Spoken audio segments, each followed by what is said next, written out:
Mae'n ddwrnod pwysig iawn I Tyddyn Môn heddiw. Da ni'n cynnal ein cook-off. A mae hwn yr ail flwyddyn i'r cook-off cael ei gynnal. Mae'r flwyddyn yma yn flwyddyn arbennig iawn yn 30 mlynedd I Tyddyn Môn. Mae'r cook-off heddiw yn ddipyn bach o ddathliad I Tyddyn Môn ac i'r defnyddwyr. Cooking the meat. Even cooking the meats. We've done the meat, haven't we? Yeah, but what we're chopping up more. Rosemary. Ond mae yna gyffro yma ar y safle heddiw, achos mae yna gystadleuaeth yn goginio yn digwydd. Mae defnyddwyr y gwasanaeth wedi creu 3 tîm. Bob un a 2 awr a hanner a toi 2 gwrs. We've had a trial run, haven't we, Shirley? Had a few errors. Yeah. We corrected them. A sut dath i'n y trial run ta? It went well. Dog? Apart from a few areas, but that's all. We're just adding all the lamb zest and preparing everything really, because it doesn't take long to steam, so we make sure everything's ready prepared. So.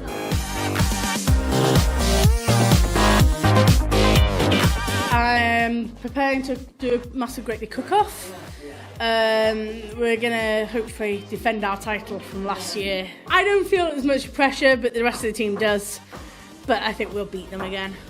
We decided to make our menu, dedicate it to an organisation called WIP, which is an equine facilitated learning organisation. And equine therapy began in the US when soldiers were coming back from active duty with post-traumatic stress, and the US Army recognised that working with horses was very beneficial to their rehabilitation and recovery. It is a lot better to buy local. You can always guarantee it's fresh, straight, being caught the next day or on the day of when you need it. Like, to be honest, you can get eggs straight away from fresh chickens. You can get the beef really well. And you can basically get like Anglesey sea salt and the crab just on Anglesey itself. You don't even have to go a long ways to get it. Wel, da ni'n mynd gweithgareddau efo cadw'n heini a wedyn gwneud rwy'n o circuit training a mi oeddan ni am goginio a da gwneud pyn o ffiwstig efo marcus. Mae'r prosiect yma ar Ynys Môn wedi bod yn mynd at 5 mlynedd a bydden ni defnyddio gwahanol goedwigodd ar Ynys Môn ac mi oedd Tyddyn Môn wedi rhoi gwadd I ni yma hiddiw am bod gynnyn nhw'r diwrnod special yma. Sut ydych chi'n teimlo? Ydych chi'n meddwl na chi sy'n mynd I ennill? Ie. Mae'n edrych yn ffantastig? Ie. Oedd yn mynd full speed. Oedd opa braf yn nhw a yn amlwg oedd lot o waith yn mynd I fewn yn nhw. Dim just yn wneud y bwyd heddiw, ond yn penderfynu be I wneud ac I cael cynwysion yn lleol. Cwrs 1 sydd yn edrach allan o 5 marc. Mae o'n anhygoel, o'n I'm yn gwybod fod yna gymaint o gynwysion yn lleol I gael ar Ynys Môn a mae o'n gwilydd o beth I ddeud. Ond mae'n anhygoel beth sy'n yma fel yr garlleg di gael I fygu a beth yna anhygoel. O'n I'm yn gwybod fod hynna'n bod. Wan mi ydych chi'n un o'r beirniaid heddiw. Be fyddech chi'n chwilio am? Wel, dwi'n meddwl mae'n lot yn gystadleuaeth anodd tu hwnt I fedru pigo enillydd felly. Ond dwi'n meddwl yr ymroddiad fel tîm felly o ran sut mae pawb dod at ei gilydd, be maen nhw wedi gyd I wneud efo'i gilydd. A dwi'n meddwl dyna di'r peth mwyaf, a wedyn I hybu cydweithio fel unigolion ac fel tîm hefyd. A fel ydych chi'n gweld, mae'r cynnwys yna, mae'r y stori o sut maen nhw wedi hel y bwyd a wedi cael bethau fe'i gilydd. Mae'n anhygoel, ac hefyd mae rhaid wedi faint o glod I roi o'r bobl sydd wedi rhoi y cynwysion iddyn nhw. Mae hynna bod yn ffantastig hefyd. So mae'n rhywbeth i'r gymuned I gyd, dim just I Tyddyn Môn ac wedyn, bendigedig. Hyfryd. Ac allan deitha chi mor hyfryd achos mae egni'r lle wedi yn byrlymu. Dwi wedi cael blas ar ei brwd bryder nhw'n barod am ohono, a blas hwnnw'n hyfryd iawn. Wel, dwi yma am yr ail dro I fod yn feirniaid yn y gystadleuaeth goginio fawr sy'n digwydd yma yn Tyddyn Môn. Mae gennau lwyd bren Dwi'n eitha sori yn y tŷ cwadra ges I am ddod yma I feirniadu tro dwytha. Dwi'n edrych ymlaen I gael beirniadu eto. Ond dweud wir, fyddai'n dod yma I Tyddyn Môn yn eitha aml ar gyfer bob math o ddigwyddiadau sy'n cael eu cynnal yma. A bob un tro dwi'n rhyfeddu at y gwaith anhygoel sy'n mynd I mewn I roi cyfleon I bobl yma yn Tyddyn Môn, ond hefyd rwsyd o wen dwi'n weld ar wyneb yr defnyddwyr gwasanaeth sy yma. Mae o'n adnodd arbennig iawn. Ddim yn adnodd mae pawb yn Ynys Môn yn gwybod amdano fo, ond dwi eisiau I fwy a mwy o bobl gael gwybod am y gwaith arbennig sy'n digwydd yma. Da ni wedi gwneud por cros efo tatws newydd, ceninau melys a moron y gwanwyn, ac I bwdi rydyn ni wedi gwneud scallop, cragen scallop, bisgedi shortbread a hufen mel a vanilla efo saws mefus.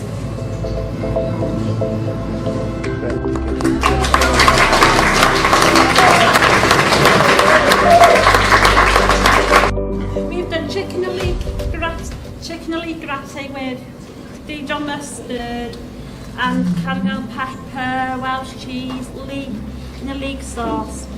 Suet pudding lands with dried fruit, lemon marmalade and sticky honey, finished with cottage cream. Whoa, da iawn. And we've got Welsh beef burgers, nice coleslaw salad, crunchy salad, potato salad, and then we've got brownies with ice cream. Wow.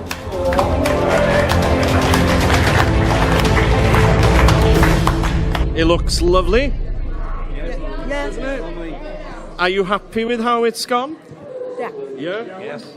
Sut ydych chi'n teimlo? How do you feel? All right. Yeah? Yeah. Did it take a lot of work to prepare this? Yes, a lot of work out. Wel, da ni wedi dod yma efo'r rhaglen heno I ffilmio eitem ar yr cook-off anhygoel yma. Fel rhaglen, da ni wedi bod yma o blaen, achos mae yna gymaint o ddigwyddiadau gwych yn digwydd yn Tyddyn Môn drwy'r amser yn does. A mae'n braf I fi fel hogan o'r ynys mod i'n cael y cyfle I ddod yma a codi ymwybyddiaeth am rwla sydd just yn arbennig ar yr ynys. Maen nhw'n rhoi gwasanaeth amhrisiadwy I oedolion ac anabledda dysgu yma ar yr ynys, a mae angen I ni glodfori hynny, a felly mae braf mod I fel ffordd yn sgil yn swydd a gallu rei chydig bach o sylw iddyn nhw. But there is one winner.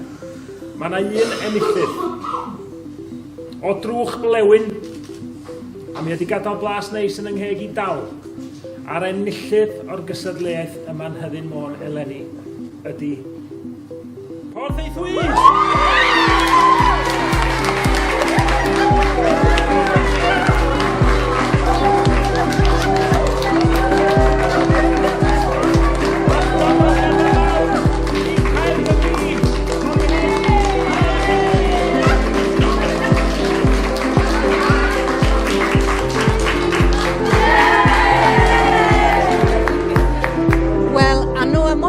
When we saw the burgers, they looked fantastic.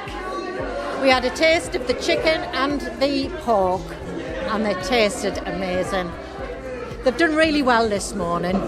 Glyn Jones Construction in Amlwch has kindly donated us some slate slabs to serve the pudding on, and Gwyndy Farm, who sells Snowdon honey and winery in Llanberis, they've donated marmalade and honey, and we've also been to Hooton's homegrown. I think it's a fantastic place in a fantastic setting with educationalists who work very hard for these young people and adults.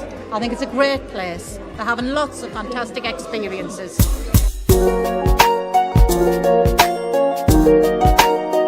My name's Amanda Lynch and I represent the Woburn Hill Hotel here in Canais Bay.